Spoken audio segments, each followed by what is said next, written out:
Welcome everyone to Spread the Juice. Please could you all make sure you're subscribed to the channel and turn those notifications on so you know when our next podcast is dropping. Please also follow us on Instagram and X. Enjoy the episode.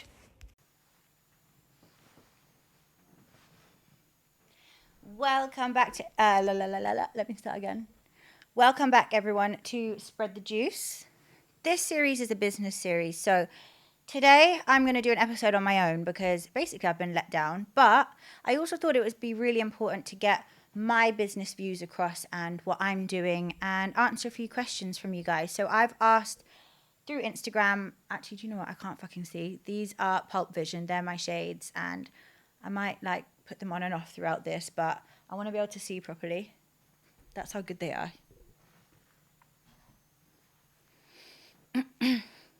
So yeah, today's episode, I am literally going to talk to you guys about me, my life, my business, and answer your questions. There's a lot that I do for business, guys. I'll be honest, I make money in so many different ways. So as everybody probably knows, I used to do OnlyFans. And although the page still exists, I don't do it anymore because it just didn't align with how I was feeling as a mum. And just the pressures of society and, you know, meeting people at my daughter's school. My body just did not enjoy it anymore. And I don't think my body ever did. I think that I just blocked it out. When I was younger, I used to block it out with alcohol and drugs and things like that. And I don't do those things anymore. I mean, I do have a little drink now and then, but no drugs at all. So, yeah, I think that when I stopped that bad cycle, I kind of woke up to what I was doing and what I was doing to my body and putting in my body and whatever. And it took me a while, but I eventually stopped. And it's the best thing I ever did. Life is harder without OnlyFans, I can't lie, because it's such a lucrative thing. The income is so regular.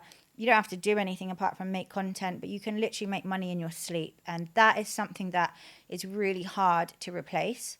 So since I stopped OnlyFans, I had a webcam agency. So I got approached by this girl called Anna Buttery, who is an absolute twat, by the way. But I got approached by her years ago to do some aesthetics at her clinic. So I used to do aesthetics as well. So I'm so businessy. I will try everything in a lot of ways, but I will literally try everything. And if it works, great. If it doesn't, move on to the next. I haven't lost anything. I've always learn from everything.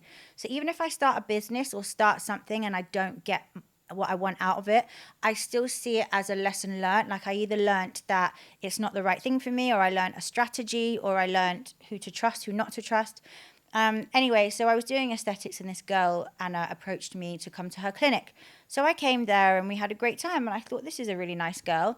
And long story short, a few months later, we joined forces in a webcam agency. So she had already set this webcam agency up. It had blown up during lockdown because everything blew up in lockdown. Webcam, OnlyFans, anything online in lockdown was a fucking success because, of course, everyone's just bored at home. And men bored at home equals sex sites and whatever.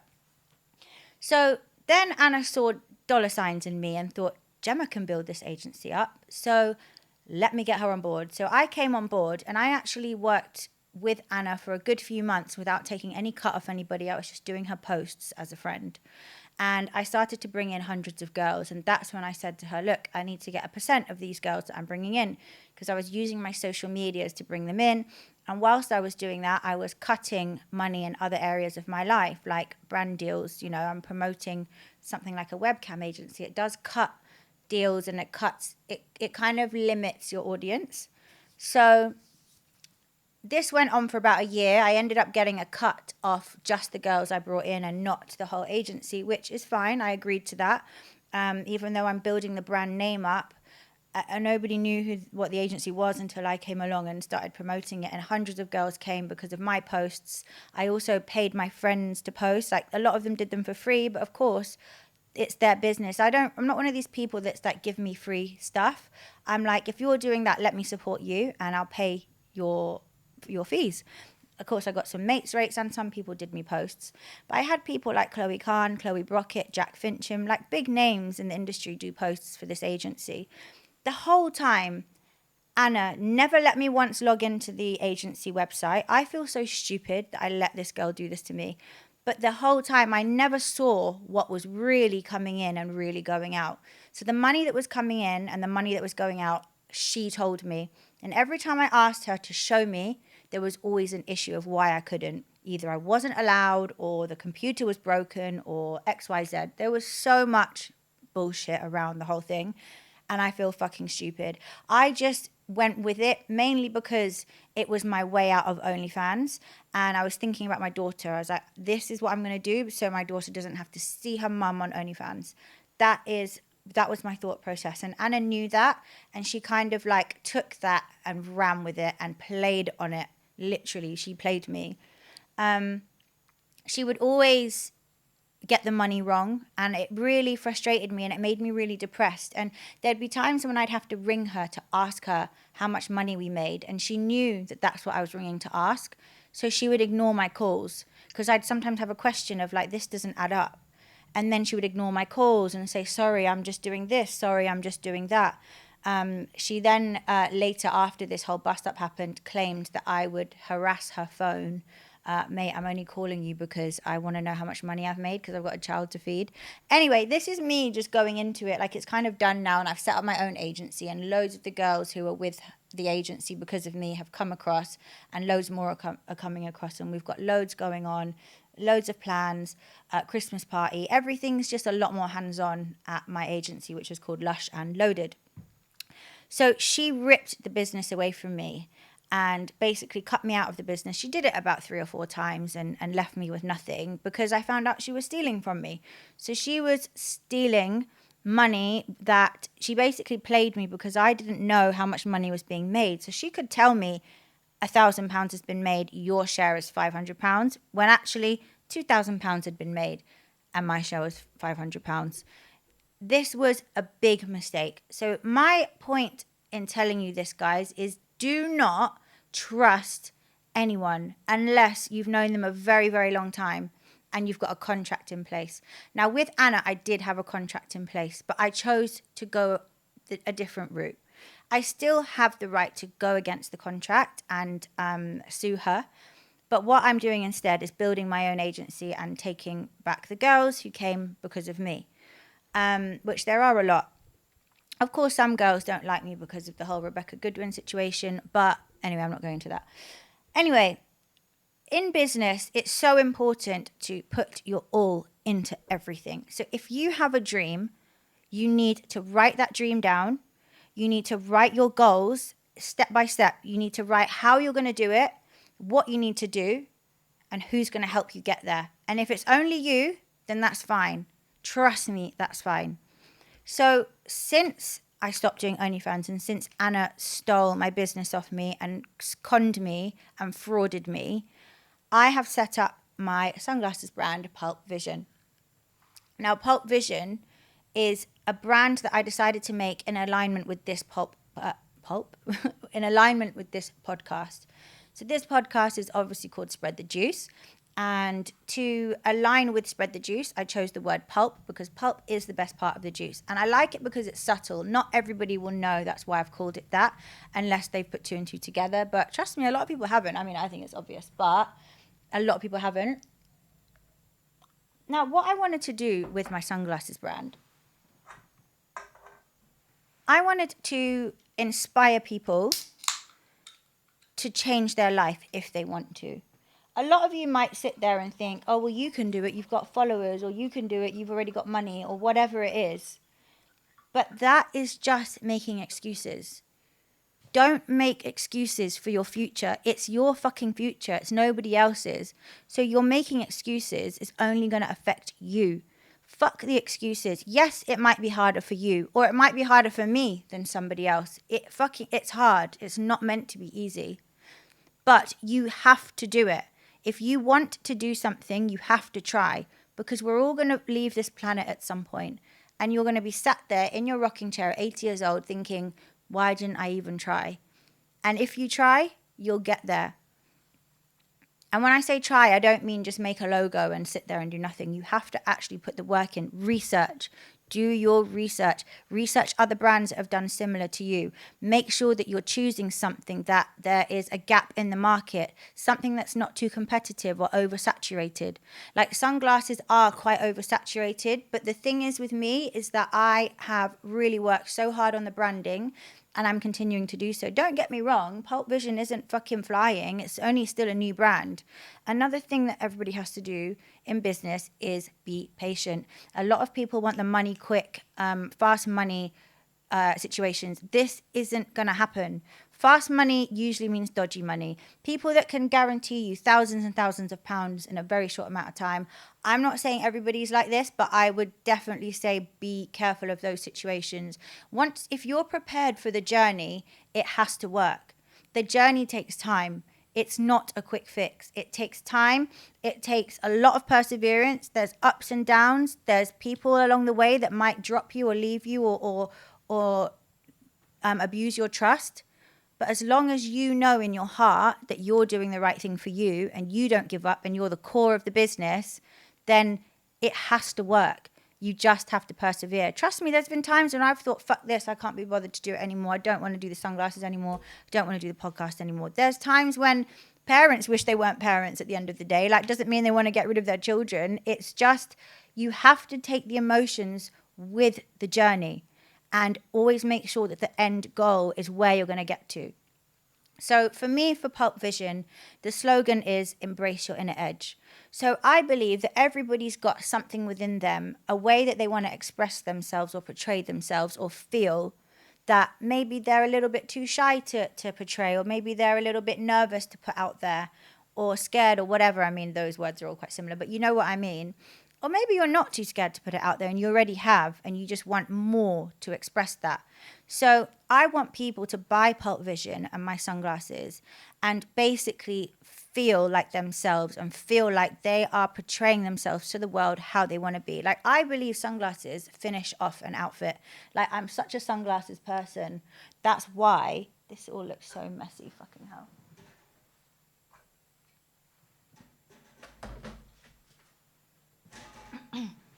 That's why I chose sunglasses, because whether you're going raving, you could just whack on a sick pair of sunglasses.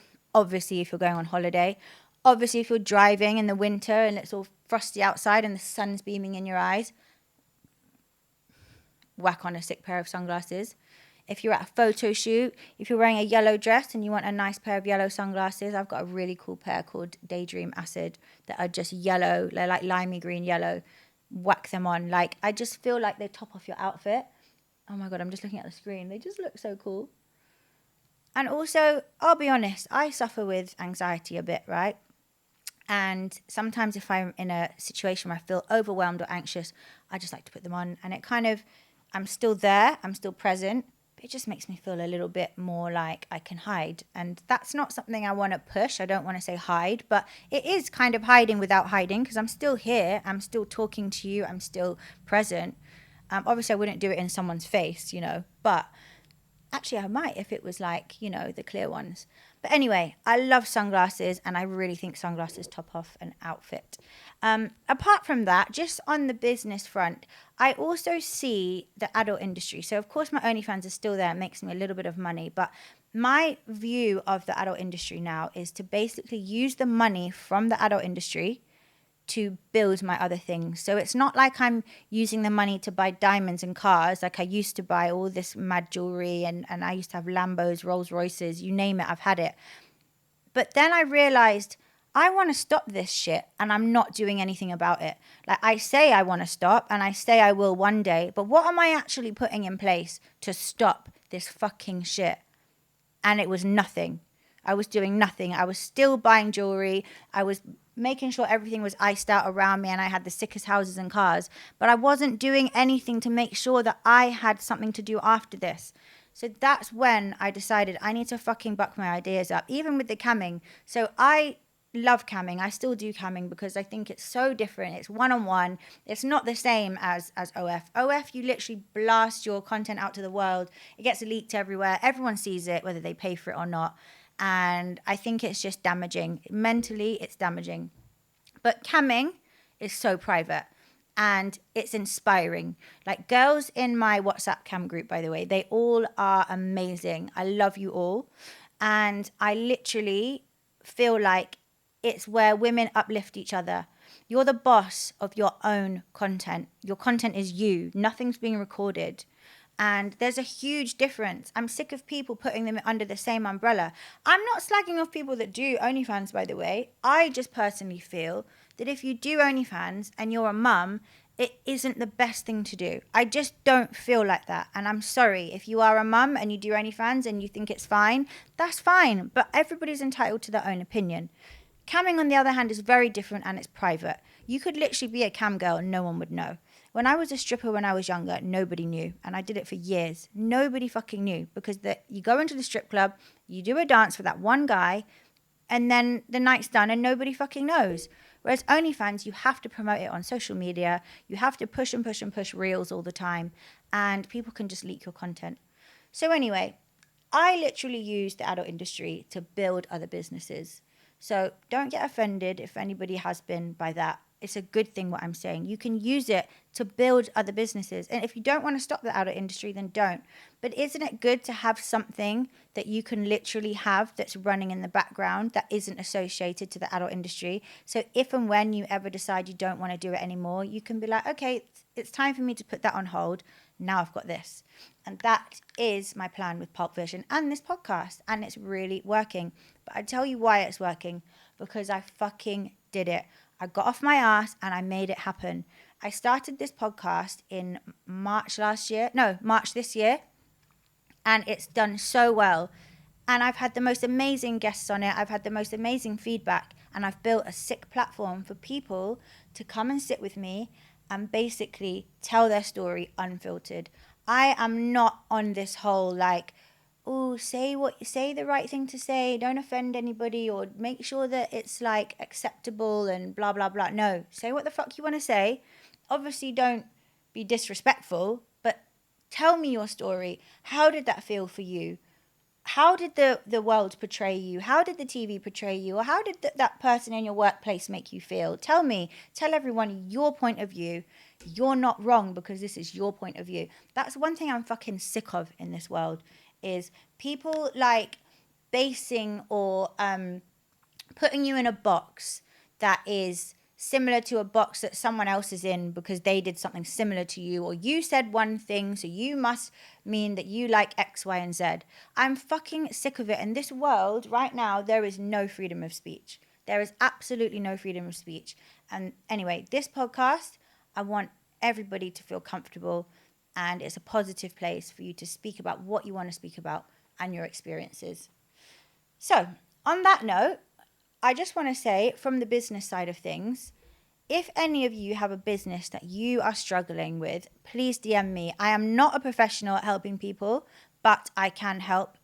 And it starts with you, your confidence and your inspiration. And if it doesn't work, you pick yourself back up and you go again. Yes, you do need a bit of money to start a business. So whatever it is that you're doing, do it times 2, times 10, as hard as you can, so you've got the money to invest into something.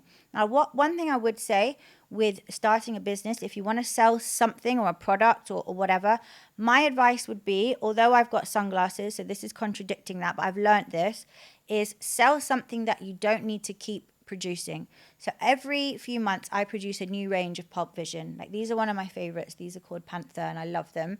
But every month I have to pay for a new load of sunglasses, which is fine because it's working. But to be safer, choose something that you don't have to keep buying, like a product, like a coffee brand or a PDF brand where it's like parenting and it's all on PDFs. Stuff that doesn't cost you money to produce.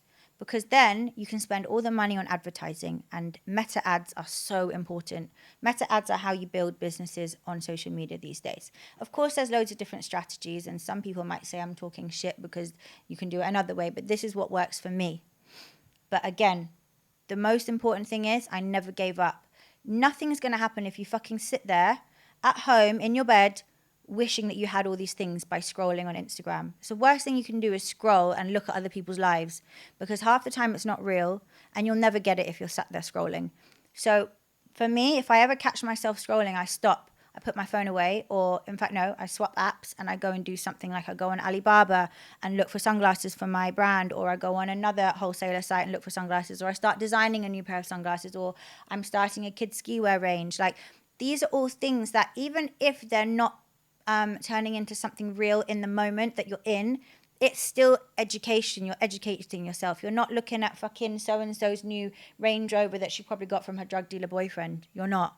Because that is not going to get you where you want to be. And you need to get up out of bed as well. I'm not saying everybody's in bed, but a lot of time people will just sit there depressed scrolling. That is not going to get you anywhere. Just try and start something. Just try. Even if it's something so little, and even if it doesn't work, at least you're trying. Trying and being productive is going to make you feel better in yourself anyway. And if you feel better in yourself, it's more likely to work. You might realize that that's not what you want to do, but actually you feel so productive, you want to do this, and that might work. So yeah, that's my advice. I know no one asked for it, but anyway, I've got a load of questions because I put a post out saying, does anyone want to ask me any questions? So I'm going to answer them now. Bear with me a sec. Let me have a little drink.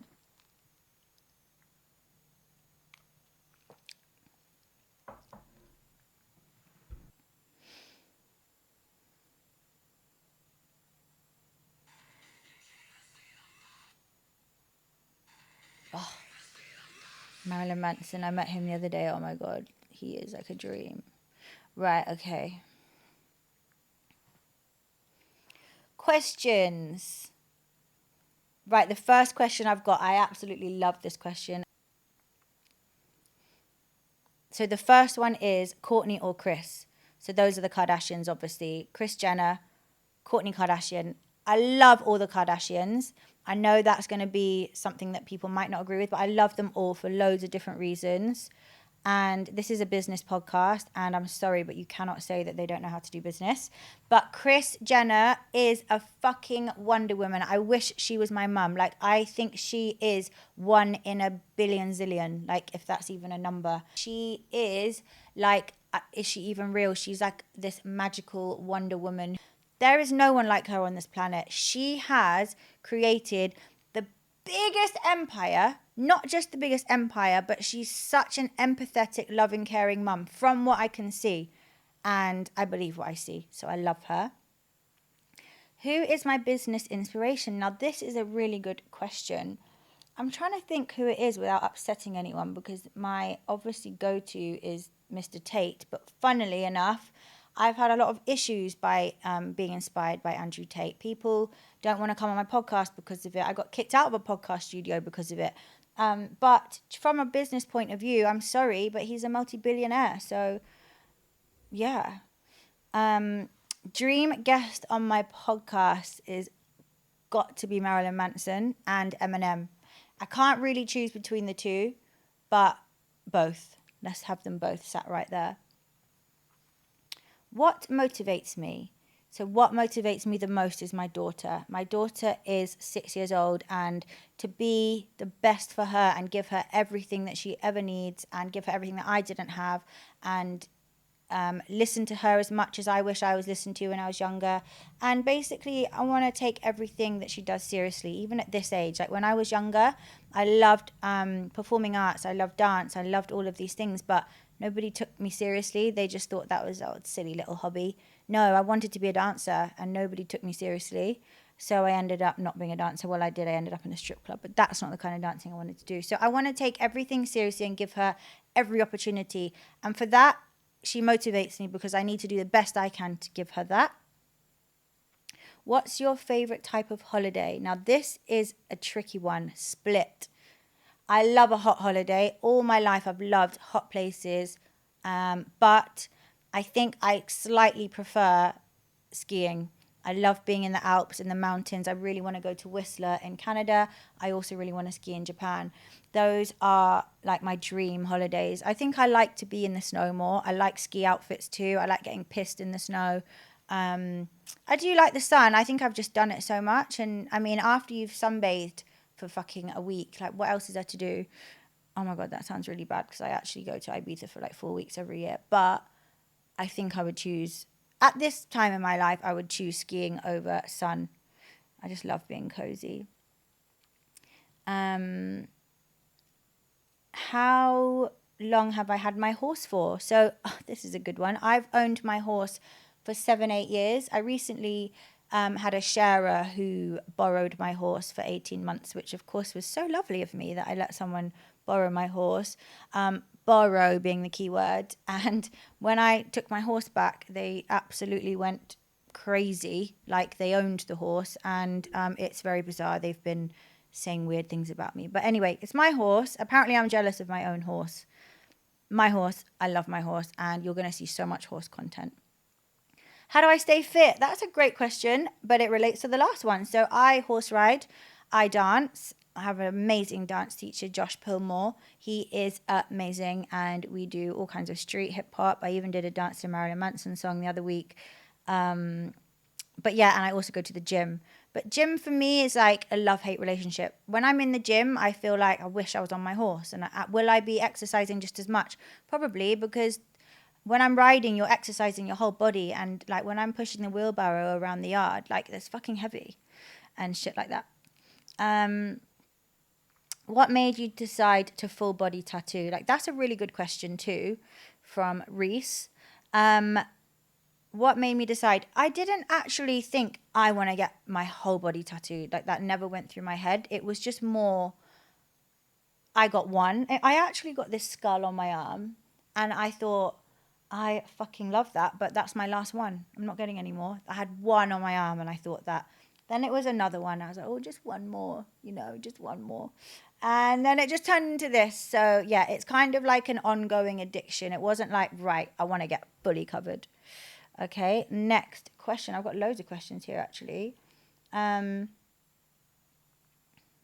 Monica, do you ever feel sad or feel like life is just a bit much at times? If yes, how do you deal with it? Oh my God, Monica, that is such a beautiful question, because the answer is yes. And I'll tell you when I feel like that, most days.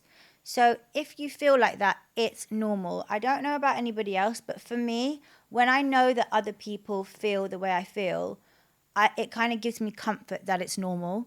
Not that I want everyone to be sad, but I feel like that all the time, babe. Like, how do I deal with it? The best way that I deal with it as well is just to know that it passes. So sometimes I feel shit and I'm like, this is awful. And I just think, well, you know what? This will pass, because I felt really good yesterday. So I'm sure I'll feel good tomorrow or later on. And everything does pass. Everything will pass. And it kind of settles any anxiety or any kind of like worry I have in my body, to know that it passes. And then you just listen to your body, just chill out and try and fix whatever the problem is, if there is a problem. The other thing that always makes me feel better is, I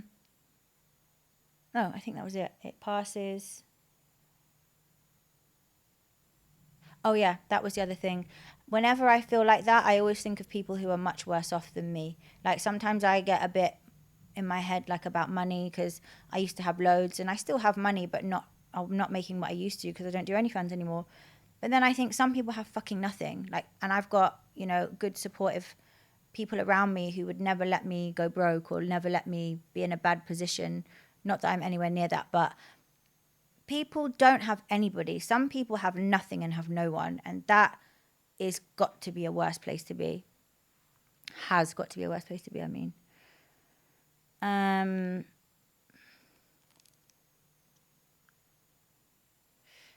Can you take me to Barcelona, J Hobbs? No, sorry. When are you going to do more dirty videos with Chloe? I am not doing more dirty videos with Chloe, but I love you, Chloe. What happened to your old account? You had so many followers. I'll tell you exactly what happened. I was, when I was doing that agency with that horrible girl, I lost all my accounts. I had 3 or 4 big accounts. One had almost 800,000 followers. Another one had 200,000. I had loads, and I used to dedicate them to the agency, and they all just went, because you're not allowed to promote stuff like that on social media. So yeah.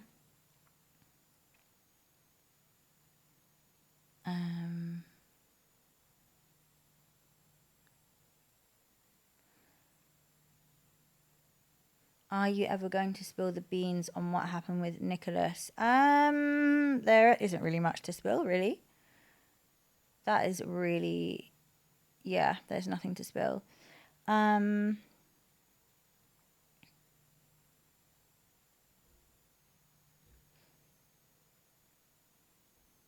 Michelle, are you the happiest now you have ever been? Yes, I am. I am so at peace with myself, and I'm so happy because I moved out of London, which is the best thing I ever did. I even feel happier being here. I feel so much more confident when I'm interviewing my guests. I think it's just my mind is clear. I'm with my horse all the time, so that makes me feel good. Yeah, I'm so happy. I'm not entertaining bullshit from men. I don't need no man. I hate that saying, I don't need no man, but I genuinely don't. Like, if I meet a nice man, come into my life and benefit me, and I'll benefit you, but none of this like broke boy energy, which I used to fucking be attracted to.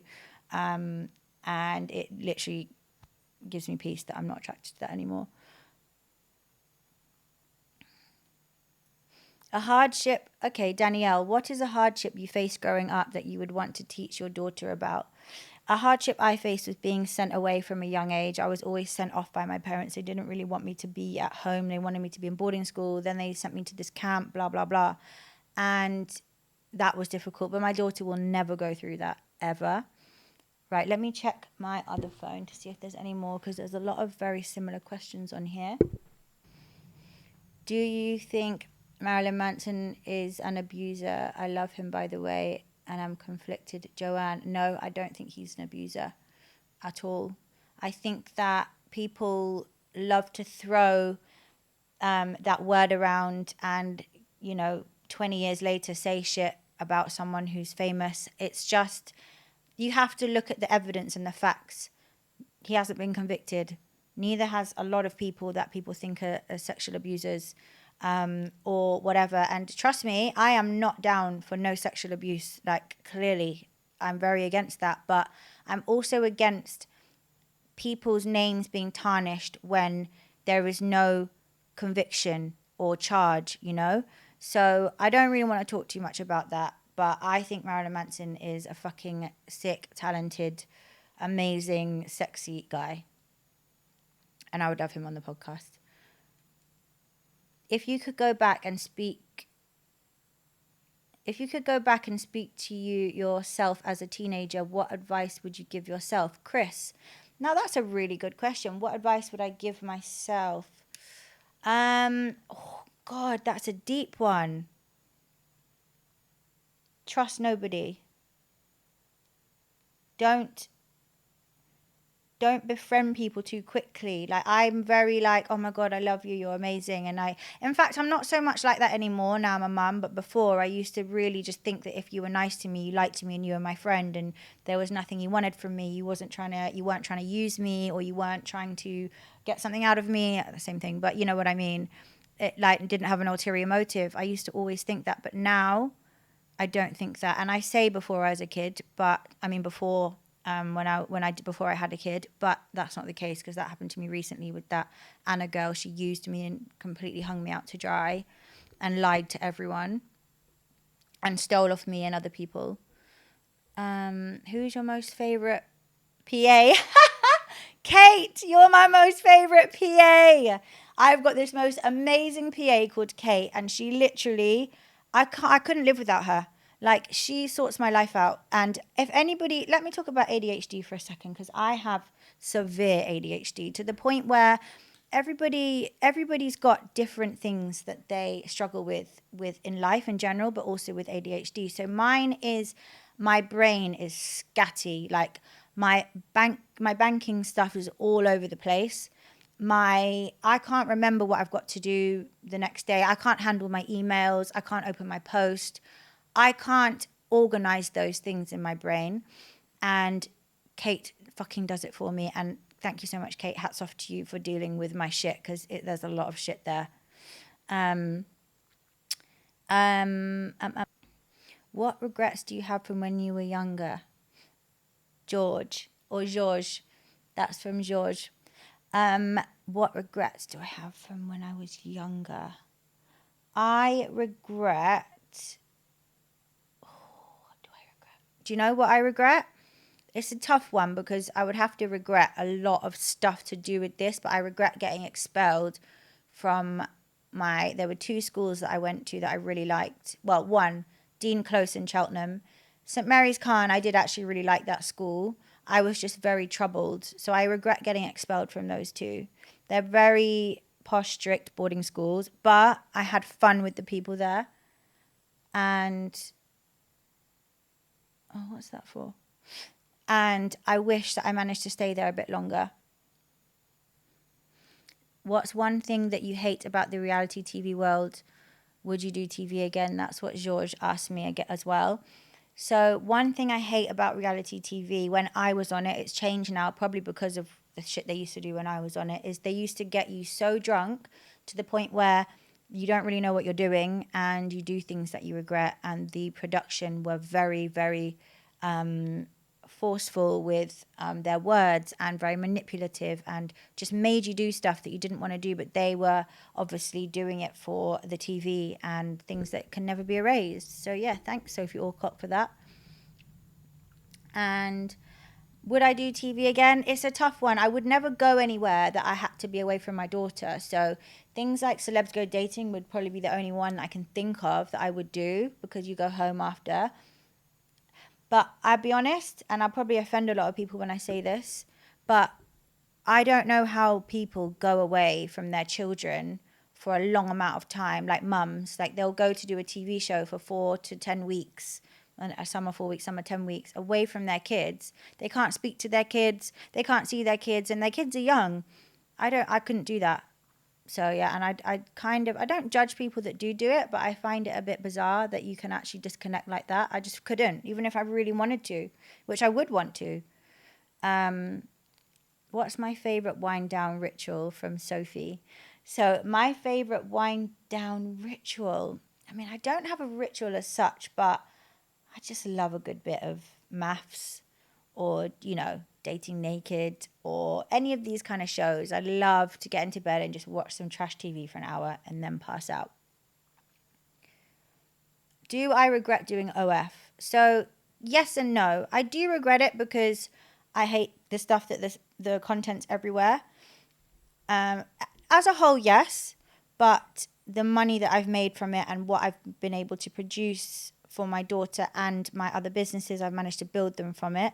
I couldn't have done it without that. So yeah, I guess that's the answer. That's most of the good questions. I'm skipping out a load of dirty questions here, which I'm definitely not going to answer. If you had to choose a profession outside of what you do right now, what would it be? Again, really good question. Oh, I'd be a dancer. I'd 100%. If I could click my fingers and have trained my whole life, I would be a fucking dancer. And I'm talking like a proper sick dancer. I would love to do ballet. I would love to do street dance, hip hop, modern, everything. That's what I really wish that I did when I was younger. So yeah, I mean, obviously I've just been rambling on for the last hour or so, but I think what I really want people to get from this whole podcast, whether it be just this episode or the whole podcast, is inspiration. And of course, business is like the undertone that I've got with most of the episodes. Some of them I have reality stars on who have dreams but haven't quite mastered how they're going to get there, or some are not so businessy, but as long as you can get some inspiration out of each episode, that's what I really want to get out of this. And for me, business is like my drive. Like I put everything into my business. I never stop working. As soon as I wake up to the second I go to bed, I just don't stop. I don't necessarily think that that's too healthy sometimes because I can't really switch off. But like I said, I've got ADHD and I feel like that's just how I'm wired. And sometimes it pisses me off that I'm like that. But again, you have to just accept who you are. That's me. I could never sit around and not do something. Like, I mean, unless a billionaire wanted to marry me and I could sit around doing nothing, I probably fucking would. But apart from that, I need to stimulate my brain and stimulate myself and use my talent in business and things. And I feel like it's important to do that. It's important to make your place on this planet useful to yourself, for you. Do everything for you and your family, as in your children. Don't do things for other people or to impress other people in a very, very non-selfish way. Do things for you.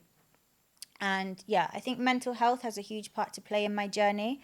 I've experienced a lot. I've been through a lot, ups and downs, probably more downs than ups. But again, people are much worse off than me. And I think that you just need to take each day as it comes. Like, a lot of people are so fixated on where they want to be now, or where they want to be in 5 years' time, and they want to try and get there. But and of course, having a 5 years' time goal is great, but I would more so have more goals that are closer together. So I would rather have, okay, where do I want to be this time next week? I want to have this done by next week. And then after that, you can decide the week after, or the month after, or by the end of the year. But having such long-term goals can sometimes set you back because it's so far away. So I would take each day as it comes and each week as it comes, and start building that business that you've always dreamed of, or hand in that job application to that company that you really want to work for. Although I'm quite against people working for other people, depending on what it is and where you want to get to. Again, the end goal can't be working for someone else, because you'll just be lining their pockets, and they'll be out in their Lambo and you'll be basically paying for the Lambo's petrol, because they'll be taking loads of money. So I always think the end goal should be working for yourself and building your own stuff, businesses. But if that's where you need to go to learn or to get, work experience and whatever, then fair. But nothing is going to happen if you don't do anything, okay? Just remember that. Nothing will happen if nothing changes. And that's one of my favorite sayings. My other favorite saying, which is where I'm going to leave this podcast, is if the answer is no, you're asking the wrong person. And that's a fact. Because you could ask this person, oh, do you want me to work for you? And they could be like, no, sorry. This person could go, you are perfect for me. And that is the biggest lesson I've learned through this whole journey of life, is if the answer is no, you're asking the wrong person, and never give up. Thank you. That is Spread the Business with Gemma Lucy, and cheers. I want to hear your feedback, so please let me know in the comments what you thought of that episode. And please make sure you're subscribed to the Spread the Juice YouTube channel and turn those notifications on. Please also follow us on Instagram and X. Thanks.